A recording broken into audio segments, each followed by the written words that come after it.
Hello, everyone. Welcome back to the Mike Armstrong podcast show. And this afternoon, I'm joined by James Mulvany, who is from podcasters.co. And also, what's the other place you said, James? From matchmaker.fm.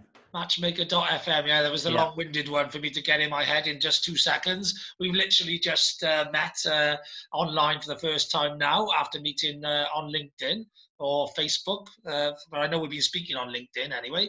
How are you doing today, James? You okay? Yeah, I'm good, thanks, Mike. How's it going?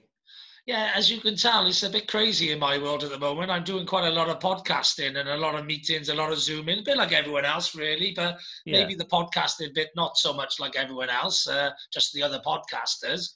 But I'm finding it difficult to keep up to date with how much activity and action I'm doing. But I'm on a course of massive action at the moment, so I've just got to manage to juggle those balls however way I can. Okay, well, that's good to hear. Yeah, definitely. So tell us a little bit about your podcasting journey, experience, and the sort of assistance that you offer to other people who are getting into their own podcasting journey. Okay, yeah, thanks for the introduction. This is sort of, basically a summary of what we do. So I have a business called podcast.co. We have a platform to allow people to create and upload and manage their podcasts. And from that, we have another business called matchmaker.fm. Matchmaker is simply a platform to connect podcasters and guests. So it's really free to sign up for anyone to join. And we launched that in February this year. We've grown it to a community of about 9,000 people now. That's awesome. That's wicked. Yeah. So I think you did send me a link because obviously I advertise that I'm a podcaster on all my social media. And I think you Yes. did send me a link to it, but I'm so busy at the moment, I didn't have time to have a look at it at the time. And then if I don't have a look at it at that time, then I'm on to something else because, I've done over 600 episodes of my podcast since the end of April. Yeah. And I'm on a mission to do more podcasts in a year than anyone else have ever done. I don't know what that number is, which it'd help me if I did. But I'm on a mission to do stuff that other people haven't done so I can become a global speaker because that's a good ultimately idea. my end goal. Yeah, I mean, it's interesting because I did a 30 in 30 days back in June of this year, and that was a challenge, I thought. So you've done 600. Yeah, it is. Since the end of April, 600 since April. Wow. I think that's got to be a record. Maybe you should go to Guinness and find out if they've got like a Guinness World Records for the I'll work up what the record is and set the record when I'm tired enough of doing what I'm doing. But at the moment, I'm just going to keep smashing it out for as long as I can. Yeah, why not? I'm only as far as I see it a little bit of the way into my marathon journey. Yeah. So I know I'm going to get the record or a record of some kind. It doesn't matter what it is. I want to inspire people to do crazy things in their life. I've always done crazy things in my life, and I want to be able to speak on stage and inspire people to do that. So you've got to have been there, done it, got the T-shirt in order to inspire other people to do something crazy too. It definitely sounds like a good plan. I mean, I think, if you want to encourage people to be great, you've got to walk the walk, haven't you? Yeah, you can't exactly. just talk the talk. So a big inspiration of mine is Grant Cardone. He's basically like a 20-year-old version of me, 20-year-older version of me. Yeah. Yeah. And Grant Cardone's an American billionaire, and he's made all his money in properties and that. And I'm working on becoming a Welsh billionaire. Do you think he's true, or do you think he's full of BS? Because I'm not sure on Grant Cardone. No, he's definitely got the wealth. Yeah, I've met him. Like, he flies around the world on a jet. I don't care what his number is. He's doing well. So yeah, definitely. His number doesn't really matter to me. It's whether you're making a difference and whether you're impacting people on the planet. He's definitely doing that. Right. Okay. Yeah. So, but he's doing it in an American way. I want to do it a similar sort of thing. I'm very similar to Grant Cardone. I'm very real, though. I'm very helpful. I'm very genuine. I'm very authentic. And I'm very authentically Welsh. Yeah. Yes. Which means I'm way better than Grant Cardone will ever be because he's part American, part Italian. He's not Welsh. Okay. Yeah, fair enough. I saw on your website there was a picture of you and Grant Cardone. Yeah, definitely. Well, because Grant Cardone has inspired me to take basically I met Grant Cardone. A lot of people get inspired by Grant Cardone to learn all his sales and marketing information and his property development especially. But I got inspired to actually become a global speaker because I didn't learn anything off Grant Cardone. I know it all. I know all the stuff he was talking about. So I just thought, well, if Grant Cardone's operating on a global level based on his knowledge, I should be operating on a global level. Yeah, definitely. Why not? So that's what inspired me to get on my journey. So I met Grant Cardone, went on these courses. In fact, one of my customers went with me, and all the way through Grant Cardone's 2-day seminar, he kept telling me that I told him that on the way up in the car. I told him that on the way up in the car. You know what I mean? So, and why I decided to press the button on my global speaking gig, because also I'm massively into the personal development space, and there's no one representing the UK in that space. Well, I know what you mean. Yeah, there's probably not as many speakers who are very well known. I mean, if you look at, I mean, I'd say Paul McKenna's done pretty well in terms of personal development. TV star. Yeah. He made his name as a TV star, not as a personal development speaker, and he doesn't really speak personal development. He does speak positivity and hypnosis and all that. But I'm talking about people like Jim Rohn and Tony Robbins and Les Brown and Brian Tracy, Sharon Lecter, Robert Kiyosaki. Yeah, there's no Brits in that field. There's no Brits in up there in that level. That's true. Yeah, and they should be. I'm disappointed as a British person and as an entrepreneur in Britain, and as a flag bearer for Wales and the UK. I'm very British. I got an English grandfather, an Irish grandmother, and 2 Welsh grandparents. So I'm very British, but I'm ashamed that there's nobody from Britain punching up there in the top echelons of the speaking world. So I'm going to do something about that. That's my mission. Good. Sounds like a good mission. Yeah. Well, I think we're underrepresented. So, my mission, my actual mission, the actual proper good mission is to help as many people on the planet. Yeah. I think that's a solid idea. Yeah, but you've got to elevate yourself to a decent position and put some legacy systems in place to be able to do that. Yeah. So, So tell us about, how did podcasts come about? Did you start a podcast yourself or what? Yeah, so I mean, I've been involved with broadcasting for a long time. I started out in radio when I was like 16 years old. And from that, I ended up getting involved with behind the scenes sort of stuff. So rather than kind of going into the industry, I ended up building a software company, which was called Wave Streaming, which we ran from about 2004 to sort of 2015. And then launched a new service called radio.co. So we have a platform which powers thousands of different radio stations all around the world. From that, we got involved with podcasting. I have a team of about 30 people working across both brands here in Manchester. And then, it's sort of taking it from there. And nowadays we're sort of working on producing podcasts as well as, helping people start them. Yeah, good. Okay, that's great. And do you help them to monetize their podcasts as well? Because that's what I'm concentrating on at the moment. Is how do I make money out of this? Because I'm blasting the episodes out, and I'm getting the watchers and listeners and stuff. Yeah. But I need to start monetizing now. So I've been working hard since April because I used to be in the radio industry as well, the media industry, etc. I used to sell radio advertising, newspaper advertising, all the rest of that. Yeah. And I understand that, your advertising only has a value when it has a certain reach and a certain demographic or niche or whatever, So I've been looking to build that niche. My niche is entrepreneurs, young entrepreneurs for inspiration and education, and older entrepreneurs for tech knowledge and the stuff that older entrepreneurs don't know about the internet and digital marketing and all that. So they're my sort of niches, and obviously there's a lot of brands want to reach those people, especially global entrepreneurs and people in those sectors globally. So I've been looking at smashing out the episodes in order to get the numbers up, etc. So I can then go and take it to some brands and get them to pay for my podcasting journey. Right. So okay. Do you help people with that side of things? In terms of help people, what do you mean? Well, do you have a program in place like a business like you, right? Tech business now. I'm teaching you how to suck eggs, but I've been in the tech game for a long time as well. Yeah, you should be creating like an AdWords type online digital advertising type product that your podcasters can create content for advertisers, and doing the matchmaking, but not guest to podcaster, but actually podcaster to advertiser or commercial. The main issue with podcasts and advertisers, in terms of the traditional sense, if you just want to run spot ads, the cost per the CPM is so low, you're really not going to make any money unless you're getting like $10,000 plus an episode. So when we monetize podcasts, we normally work one-on-one with specific podcasts that we can see value in.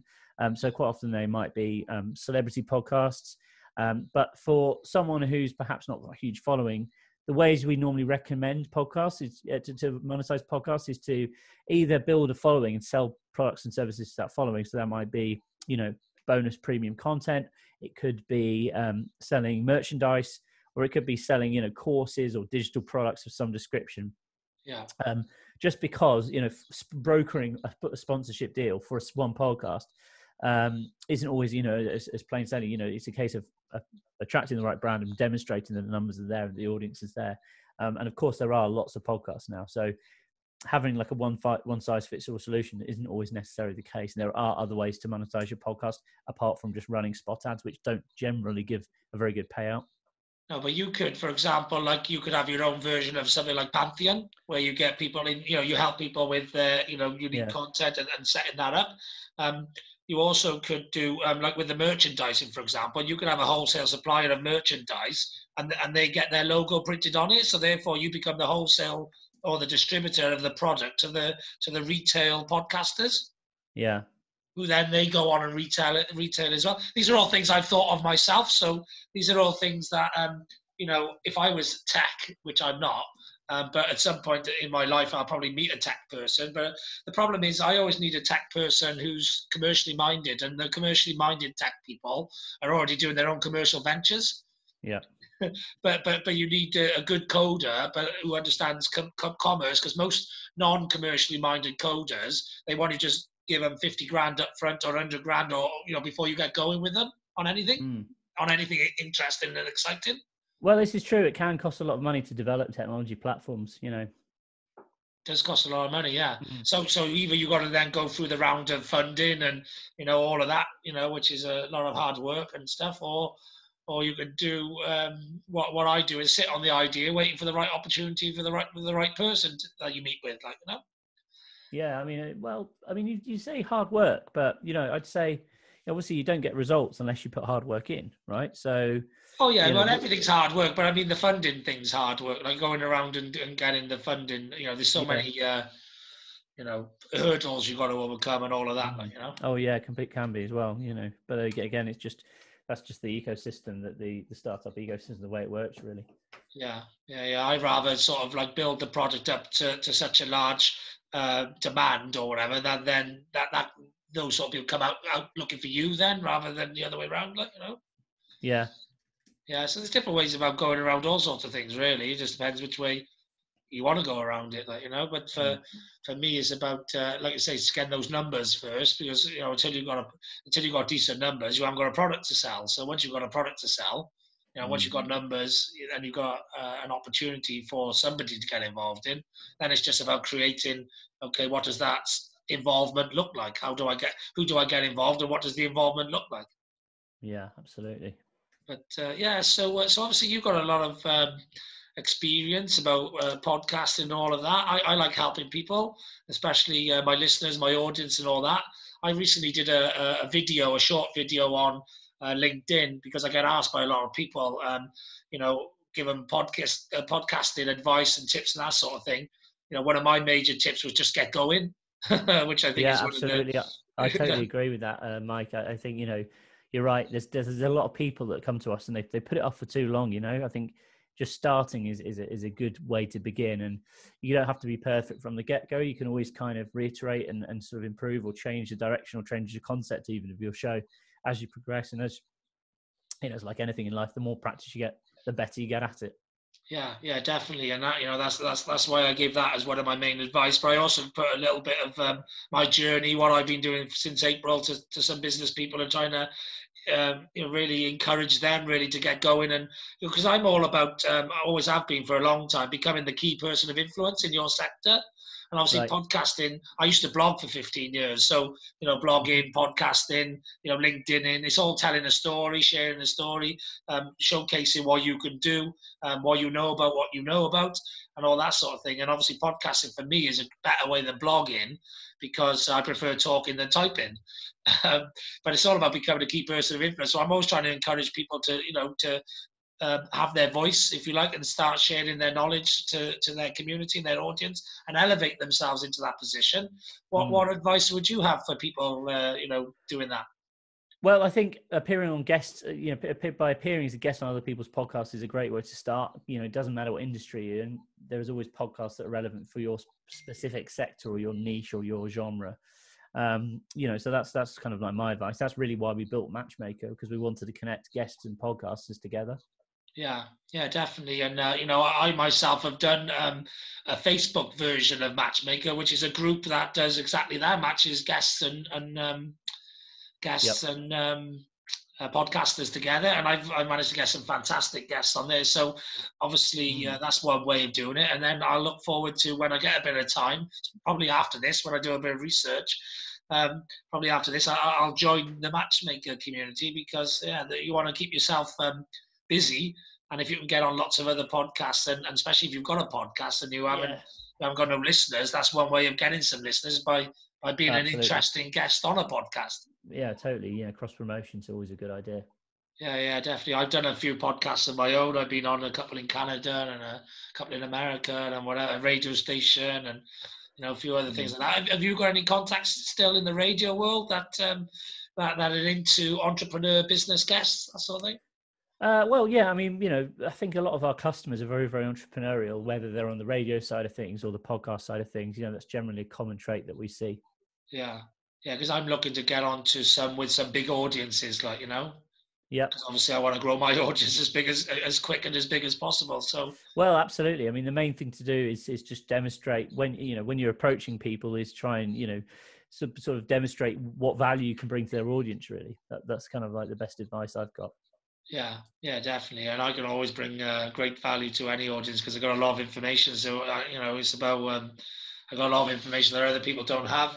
Some of my information comes from some of the best people on the planet. I've learned off the best, because if you want to be the best, that's who you got to learn of. So I try and take the best bits off people like Brian Tracy and Tony Robbins and whatever, and combine it with my own personal knowledge, experience, and wisdom, to add my own flavor to whatever education and teaching that I'm giving, Yeah.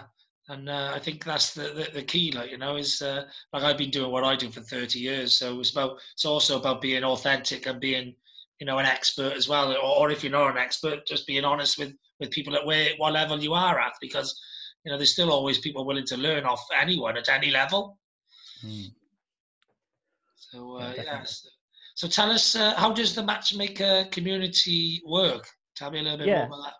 Okay, no problem. I'll just finish up, because I've only got 5 more minutes. But yeah, so basically Matchmaker is really straightforward to sign up to. If you go to matchmaker.fm, you can sign up. It's free to join. You can then create a profile. If you're a podcaster, you can create a profile as a podcast. Or if you are just looking to get featured on podcasts, get more exposure for yourself or your brand or your business, you can sign up as a guest as well, or you can have profiles for both yourself and your podcast. As I say, we've got a community now of approaching 9,000 users from all walks of life, all different industries. Some people are, involved in business. We've got scientific professionals on there, medical experts, you name it. And, our plan really is to just sort of continue growing the community and continue building, valuable connections between podcasters and guests. Brilliant. And are the podcasts and the guests ordered by categories and that sort of thing, so you can drill into it? Absolutely, yeah. So the platform's been designed so you can easily filter by location, by area of expertise, etc. Brilliant. Yeah, that sounds brilliant. So when I get a bit of time, which is usually only on the weekends, when I'm not doing Zooms and podcasts and all the rest of it, I'll have a little play around with that and join and all of that. And that sounds fantastic. So and obviously I've got a YouTube channel as well as a podcast, which I put all of my Zoom videos on. And obviously I think podcasting is going, a bit that way, with a lot of people using video as well. Yeah, absolutely. If there's anyone I'm connected to that, you want to get on their podcast or want to get them as a guest or just network with or whatever, I'm all about, networking and helping people. So, if there's anyone on there, most of my contacts, you can approach them and just say, listen, I met you, you're a contact of mine, can use that as a way in. And if you need to do an introduction, I'm more than happy to do an introduction. So, for me, it's about, this is a start of a relationship, not the end of one. It's not just get on my podcast and then be done, and vice versa. I like to build long-lasting relationships where we can help each other in some way. So if you're up for that, connect with me on socials and everywhere else, and let's see how we can help each other going forward.